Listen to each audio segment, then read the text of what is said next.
going on, guys? Today I'm going to show you how to replace the pull string on a Craftsman lawnmower. I got this. It was about $5, I believe, on Amazon. You can buy these at your local Home Depot, but I think they're around 12 or 13 bucks, so you can save some money buying online.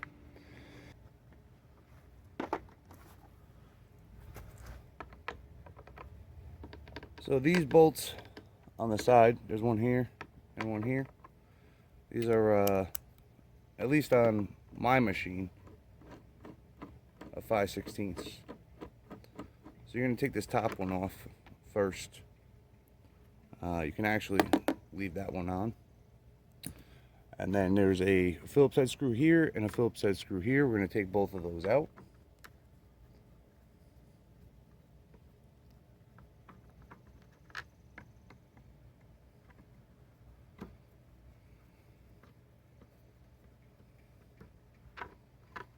You'll be able to lift that up and out of the way. Careful you don't lose your screws. Now there's a few 5/16 bolts here, here, and here. We're going to take all three of those out. This holds your gas tank in place.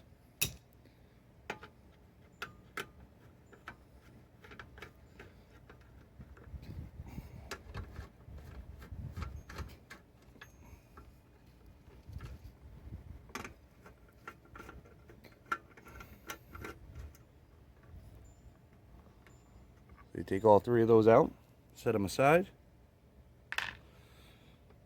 Now there's one more bolt that's kind of hidden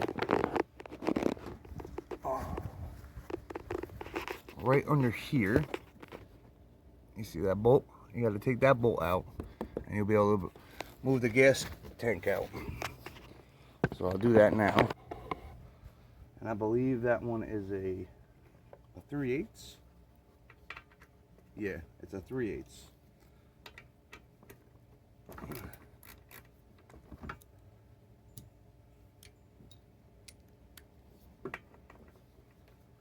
So you remove this. There is a plastic washer, which I'll show you.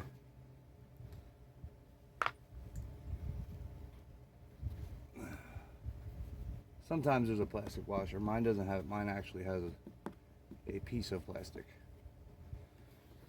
Alright, so once you get to this point where you don't have to remove the gas line or the carburetor. So we're going to remove this bolt here, and we're going to spin this out of the way.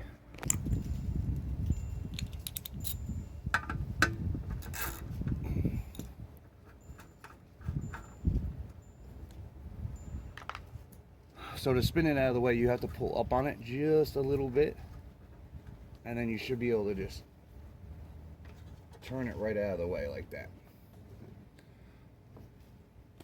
You'll see there's a little lip on it that fits in that hole. So now what we're going to do is there's a bolt here, a bolt here, there's a bolt here, and a bolt here. We're going to take all four of these bolts off, and then we'll be able to remove this whole top assembly. So I'm going to remove these. These should be 3/8 all the way around.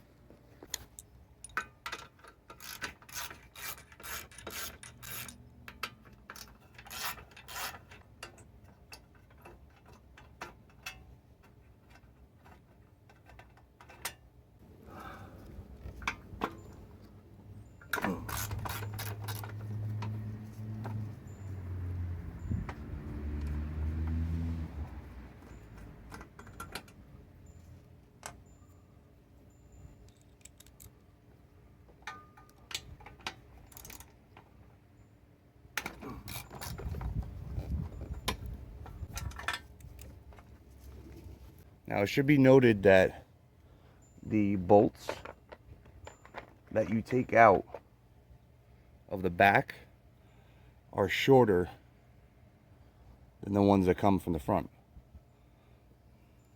So now we can pull this right off. You might need to jiggle it a bit.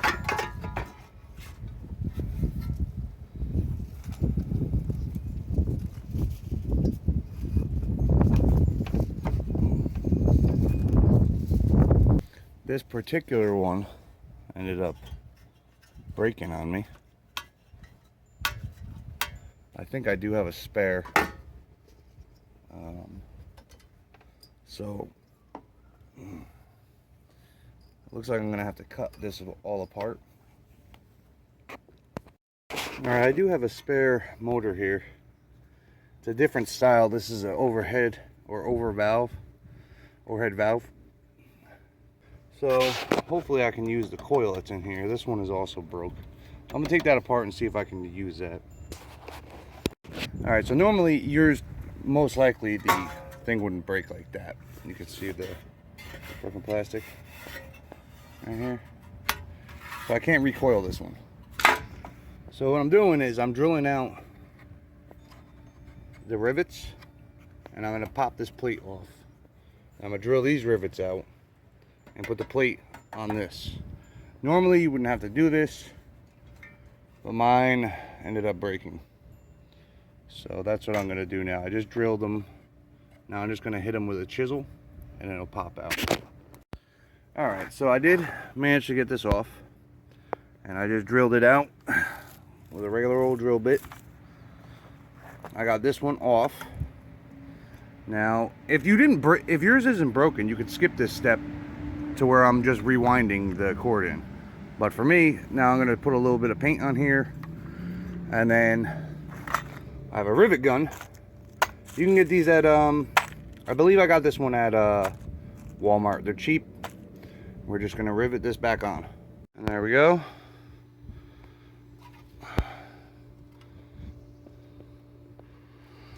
Just like new.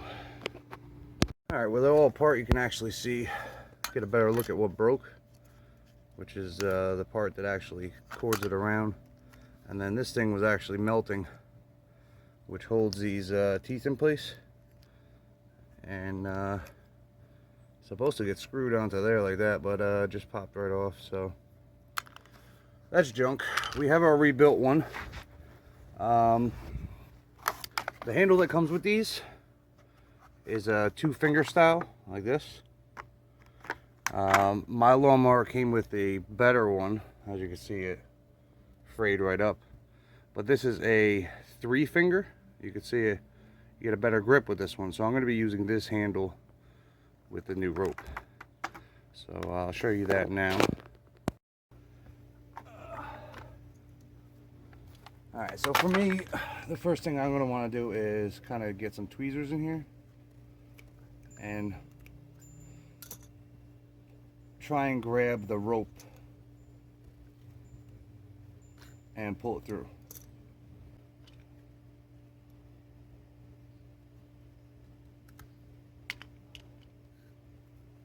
And then you have your handle back. So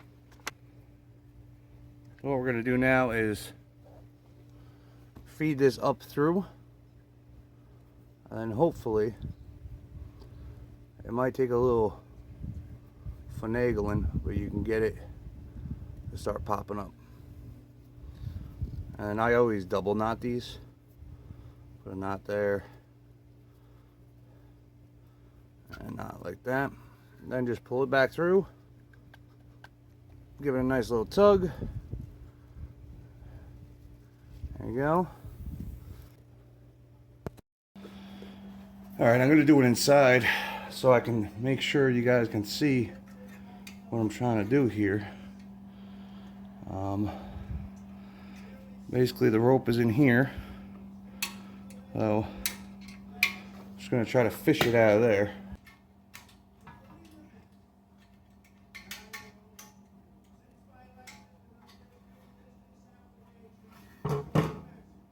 So basically that's what I'm going to do. I'm going to try to get it out. Alright, I was able to get it out, but not through the hole. It's under the hole. That's alright though. We're going to put it through here. and then put it back through the hole, hopefully. There we go. And now you should be able to pull that all the way up and then pull it all the way out. Now you're gonna let this loose. So now we got the old one out. Now we're gonna install the new one. All right, for this part, start turning. Or no, you're gonna go this way. Right until you feel that restriction. And you're just gonna keep turning it. And what you're doing, you have to hold it with your finger and turn it. You don't want to go crazy too tight, but then you want to line it up with this hole, roughly like that, and take a screwdriver and stick it right in the hole to hold the spring in place. Well, then what we're going to do, grab our string. We're going to try to line up that hole and this hole together.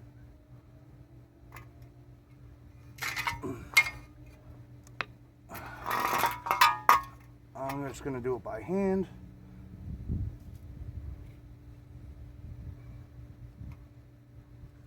Just like that. Now, what you're going to want to do is you're going to want to test it. So tie a knot very, very loose. You want it very loose, all right? You don't want it tight, because if you did it wrong, you're going to want to be able to redo it. So just really loose, and then start letting it wind back in.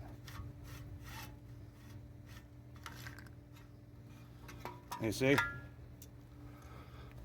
So technically I have to wind it a little bit more to get it a little bit, so that's why we'll redo it. So now you'll just pull the cord all the way back out.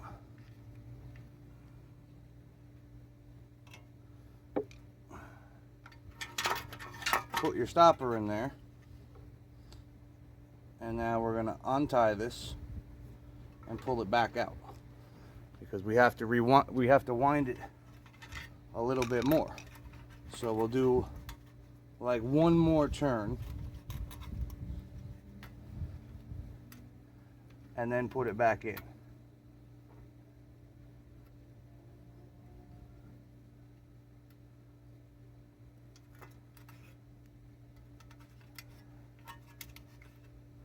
The trickiest part is lining up this hole and the hole on the wheel.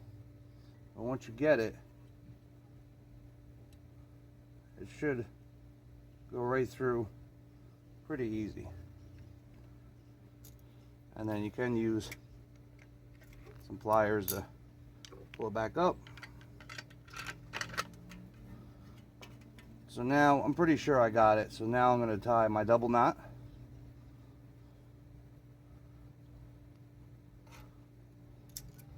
And tighten it. Now we're going to pull it tight and then let it wind back up. And there you go. Brand new pull cord.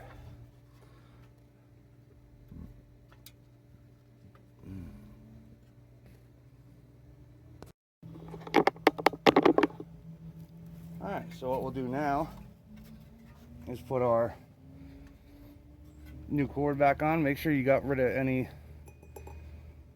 rope that got stuck in there. Stick our new rebuilt. Make sure you put your oil line over that.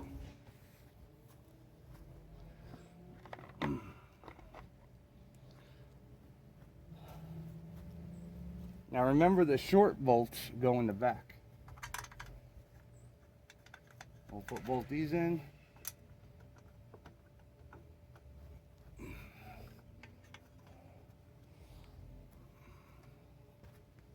We'll put the two in the front back in.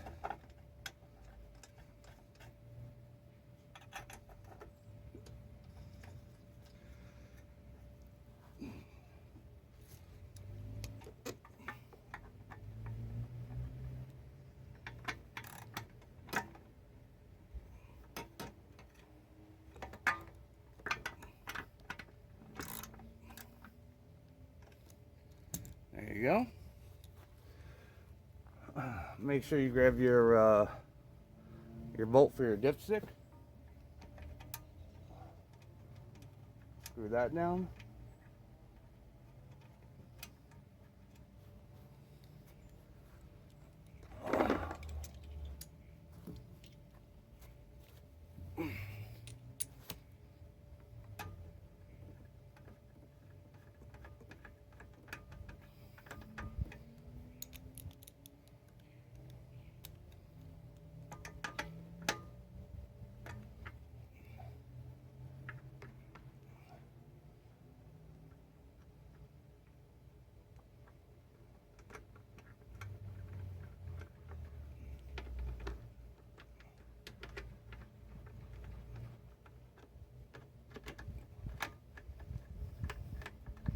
What I'll do is start all three of those so this just moves a bit, because you have the big bolt you got to put underneath the gas tank still. So that'll help you kind of jiggle it to get that screw started.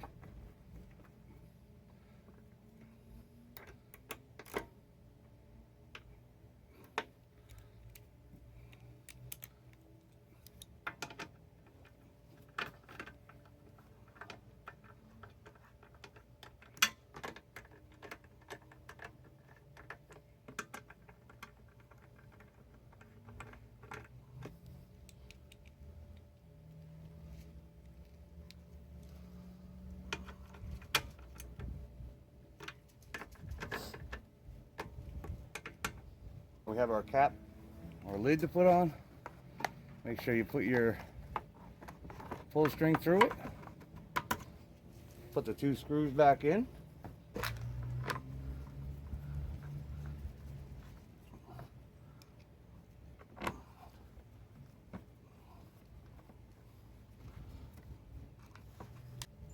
Put the other lid back on.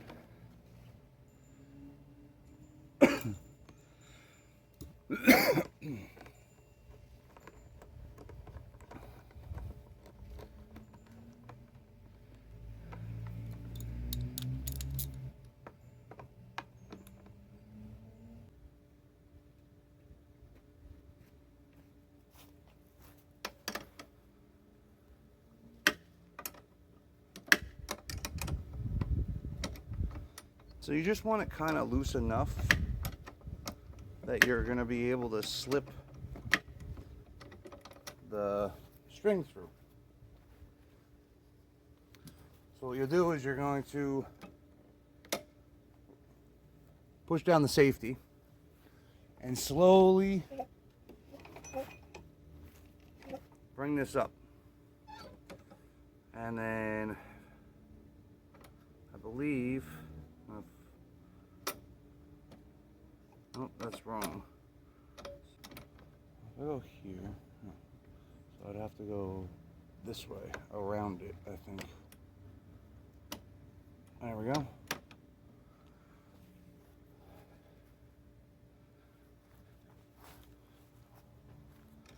Then just retighten your pull string.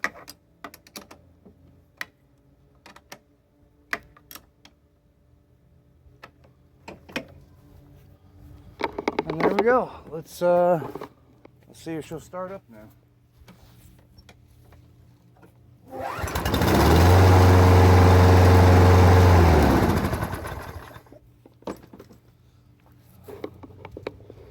That's it. That's how you change your pull cord. Obviously, it'll be a lot easier if yours didn't break the way mine did. Hope this helped you out. Thanks for watching.